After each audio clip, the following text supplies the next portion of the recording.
కేవలం అంటే కేవలం మూడు మెయిన్ ఇంగ్రీడియంట్స్ తో ఒక మంచి క్యారెట్ హల్వా చూపించబోతున్నాను. టేస్ట్ అయితే అదిరిపోయింది. మీరు కూడా ఒకసారి ఇలా ట్రై చేసి చూడండి. ముందుగా 1/2 కిలో క్యారెట్ ని తీసుకొని ఇలా చిన్నగా తురుముకోవాలి.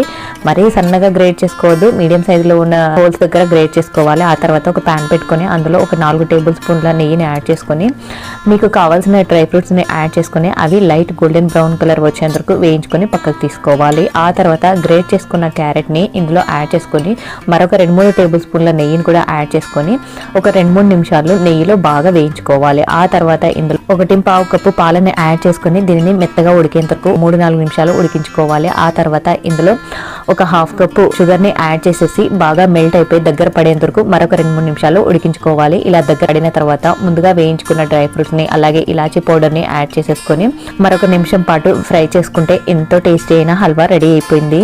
ఎంత సింపుల్ చూసారు కదా. మీరు కూడా ట్రై చేసి మీకు ఎలా కుదిరిందో కామెంట్స్ రూపంలో షేర్ చేయడం మాత్రం మర్చిపోవద్దు. మరిన్ని సింపుల్ అండ్ హెల్తీ రెసిపీస్ కోసం అనూస్ హోమ్ ఫుడ్ ఛానల్ ని